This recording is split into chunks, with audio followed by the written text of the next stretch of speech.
નમસ્કાર, પ્રણામ, સ્વાગત છે તમારું એક નવા વિડીયોમાં।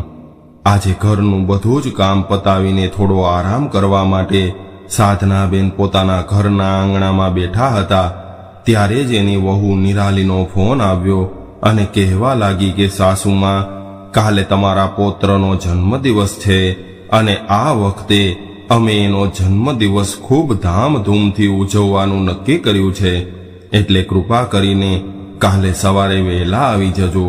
અને આમ પણ તમે તો મારા દીકરાના દાદી છો, એટલે તમારે વહેલા આવવું પડશે, કેમ કે બધી જ તૈયારી કરવાની બાકી છે।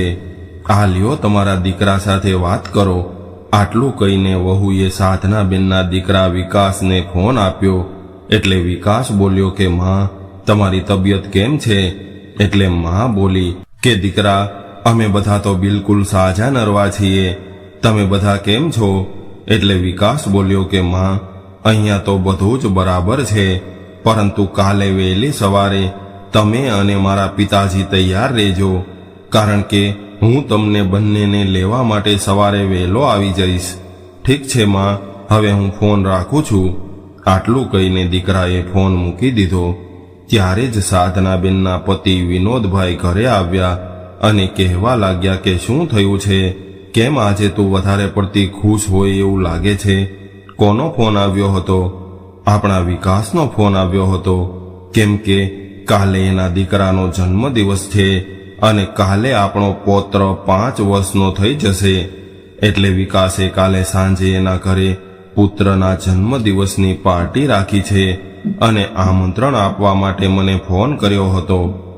એણે એવું કહ્યું છે કે કાલે વહેલી સવારે વિકાસ આપણને બંનેને લેવા આવશે। આવું સાંભળીને વિનોદભાઈના ચહેરા પર નિરાશા છવાઈ ગઈ। એનો દીકરો એને લેવા માટે કેમ આવી રહ્યો છે એની વિનોદભાઈને ખબર પડી ગઈ હતી, એટલે તેઓ વિચારમાં પડી ગયા। પોતાના પતિને કંઈક વિચારી રહેલા જોઈને સાધનાબેન બોલ્યા કે અરે, તમે શું વિચારી રહ્યા છો? એટલે વિનોદભાઈ બોલ્યા કે આપણે કાલે સવારે વહેલા જવાની શું જરૂર છે? પાર્ટી તો સાંજની છે, એટલે આપણે સાંજે જઈશું। આટલું સાંભળ્યું એટલે સાધનાબેન કહેવા લાગ્યા કે અરે, વિકાસ અને નિરાલી આપણા દીકરો અને વહુ છે અને આપણે એના ઘરે વહેલા જઈને એને થોડી મદદ કરીએ તો શું વાંધો છે?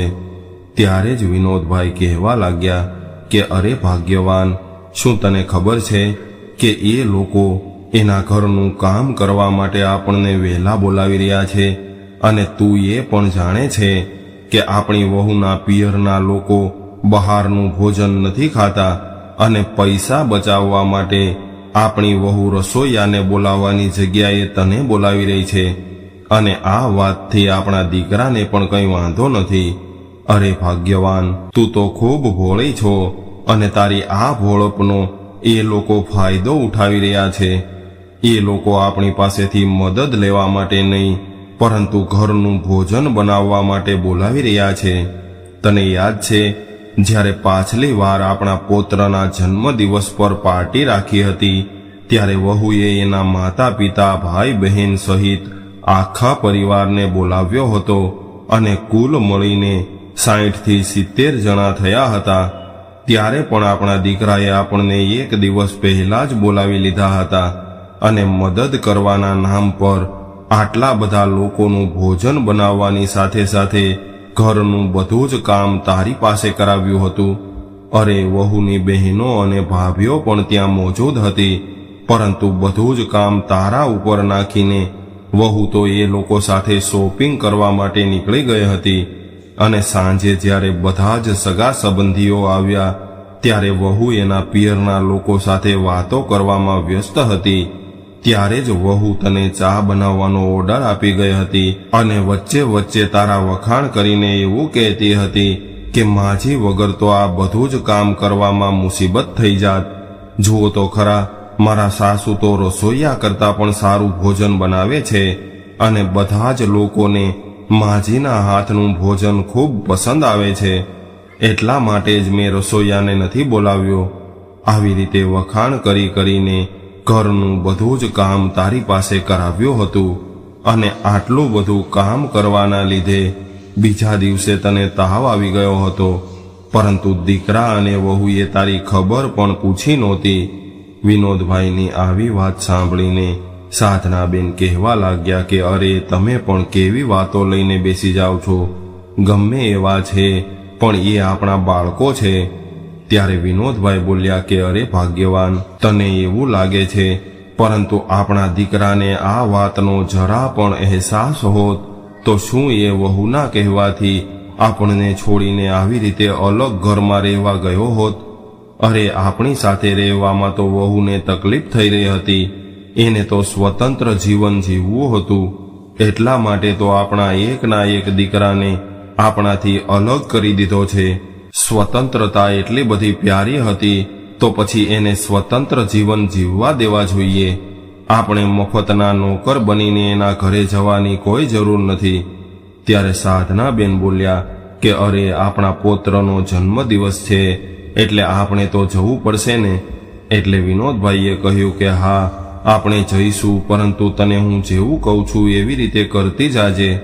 બીજા દિવસે સવારે 8 વાગ્યે વિકાસ પોતાના માતા પિતાને લેવા માટે આવી ગયો, પરંતુ ઘરે આવીને જોયું તો માતા પિતાએ કોઈ પણ પ્રકારની તૈયારી કરી નહોતી.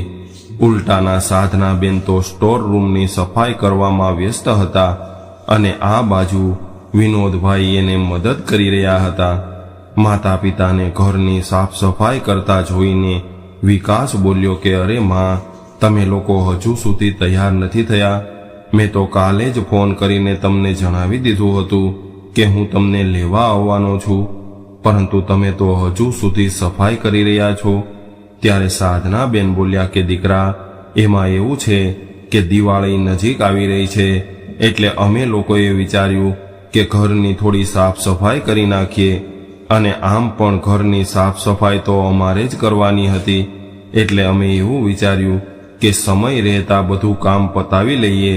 ત્યારે માં સામે જોઈને વિકાસ બોલ્યો કે માં, પરંતુ મારા સાસરિયાના લોકોને તો તમારા હાથનું બનાવેલું ભોજન ખૂબ પસંદ છે, એટલા માટે તો તમારી વહુએ મને સવારમાં ઉઠાડીને તમને લેવા મોકલ્યો છે.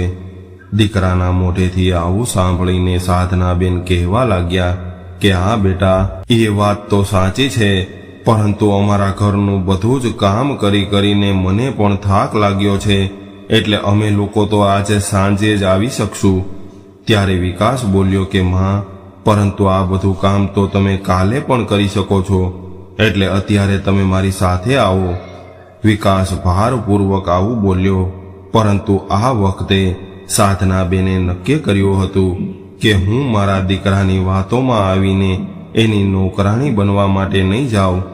ત્યારે જ સાડીના પલ્લુથી માથાનો પરસેવો લૂછીને સાધનાબેન કહેવા લાગ્યા કે બેટા, આજે તો આ બધું કામ કરીને હું થાકી ગઈ છું અને હવે વધારે કામ કરવાની મારામાં હિંમત નથી રહી, એટલે હું તો સાંજે જ આવી શકીશ.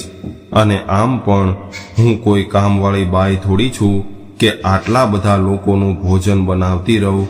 અને તારી વહુને તો સ્વતંત્ર જીવન પસંદ છે, એટલે આ બધા કામ પણ એને ખુદ કરવા જોઈએ. આટલું કહીને સાધનાબેન ફરીથી પોતાના કામમાં વ્યસ્ત થઈ ગયા. આ બાજુ વિનોદભાઈ એની વાતો સાંભળીને મનમાં ને મનમાં ખુશ થઈ રહ્યા હતા અને વિચારી રહ્યા હતા કે આખરે સાધનાને મારી વાત સમજાઈ ગઈ છે. અને સાધનાબેનની આવી વાતોથી વિકાસને પણ તકલીફ થઈ હતી, પરંતુ એને પણ હવે સમજાઈ ગયું હતું, એટલે કંઈ પણ બોલ્યા વગર વિકાસ પાછો પોતાના ઘરે જવા માટે નીકળી ગયો. પરંતુ જ્યારે એ પોતાના ઘરે પહોંચ્યો ત્યારે એની પત્ની નિરાલી વિકાસને એકલો જોઈને કહેવા લાગી કે અરે તમે એકલા કેમ આવ્યા છો? માજી અને પિતાજી ક્યાં છે? ત્યારે વિકાસ બોલ્યો કે નિરાલી, વાત જાણે એમ છે કે માં એના ઘરની સાફ સફાઈ કરીને થાકી ગઈ હતી, એટલા માટે એ લોકો સાંજે આવશે, એટલે આજની પાર્ટીની બધી જ તૈયારી તારે એકલા જ કરવી પડશે. આટલું સાંભળતા જ નિરાલીના પગ નીચેથી જમીન સરકી ગઈ અને એ વિચારવા લાગી કે હવે આટલી જલ્દી રસોઈયાની વ્યવસ્થા કેવી રીતે થશે, અને કદાચ ભોજન બહારથી મંગાવશું તો ઘરે જે સામાન મંગાવીને રાખ્યો છે એનું શું થશે? હવે તો બધા જ કામ વિશે વિચારીને નિરાલીના હાથ પગ ધ્રુજવા લાગ્યા અને વિચારમાં પડી ગઈ કે આખરે હવે શું કરવું. એને તો મનમાં ને મનમાં પોતાની સાસુમા પર ગુસ્સો આવી રહ્યો હતો. થોડી વાર બાદ નિરાલીએ પોતાના પિયરમાં ફોન કર્યો અને પોતાની માને કહેવા લાગી કે માં, પાર્ટીની તૈયારી કરવા માટે મારે તમારી મદદની જરૂર છે, એટલે તમે ભાભીને અત્યારે જ મારા ઘરે મોકલી દો. નિરાલીને તો એમ હતું કે મારી માં મારી વાત સાંભળીને ભાભીને તરત જ અહીંયા મોકલી દેશે, પરંતુ અહીંયા પણ એને નિરાશા જ મળી, કેમ કે એની ભાભીએ સ્પષ્ટ જવાબ આપી દીધો કે આટલું બધું કામ તો મારાથી નહીં થઈ શકે, એટલે તમે કોઈ રસોઈયાને બોલાવી લ્યો અથવા કોઈ મજૂર રાખી લ્યો તો જ સારું રહેશે. આખરે થાકી હારીને નિરાલીએ ફરીથી પોતાની સાસુમાને ફોન લગાવ્યો, પરંતુ આ વખતે સાધનાબેને પણ ફોન ન ઉઠાવ્યો, કેમ કે હવે એ પણ સમજી ગયા હતા કે આજ સુધી વહુએ તો ફક્ત મારો ઉપયોગ કર્યો હતો. આખરે નિરાલી ખુદ રસોડામાં ગઈ અને જલ્દી બધું જ કામ કરવા લાગી, પરંતુ સાંજ સુધીમાં તો એની હાલત ખરાબ થઈ ગઈ હતી. નિરાલી તો પહેલા એવું વિચારી રહી હતી કે મારી સાસુમાને કામ પર લગાવીને હું બ્યુટી પાર્લરમાં તૈયાર થવા માટે નીકળી જઈશ, પરંતુ અહીંયા તો નિરાલીની હાલત ખરાબ હતી. ઘરનું કામ કરવામાં સાંજ પડી ગઈ અને મહેમાનો આવવા લાગ્યા, પરંતુ નિરાલીને તો પોતાના કપડાં બદલવાનો પણ સમય ન મળ્યો. સાંજના સમયે જ્યારે સાધનાબેન અને વિનોદભાઈ પોતાના દીકરા અને વહુના ઘરે આવ્યા, ત્યારે નિરાલી એને જોઈને મોઢું બગાડવા લાગી અને એની સાથે પ્રેમથી વાત પણ ન કરી. પરંતુ હવે સાધનાબેનને પણ કોઈ ફરક પડતો નહોતો. એમણે તો આરામથી ભોજન કર્યું અને થોડી વાર બાદ પાર્ટી પૂરી થઈ એટલે પોતાના ઘરે જવા માટે નીકળી ગયા. હવે સાધનાબેન દરેક વખતે આવું જ કરવા લાગ્યા અને આ બાજુ નિરાલીને પણ હવે સમજાઈ ગયું હતું કે હું હવે મારી સાસુમાને મૂર્ખ નહીં બનાવી શકું. એટલા માટે વહુએ પણ હવે પોતાના દીકરાનો જન્મદિવસ મનાવવાનું બંધ કરી દીધું.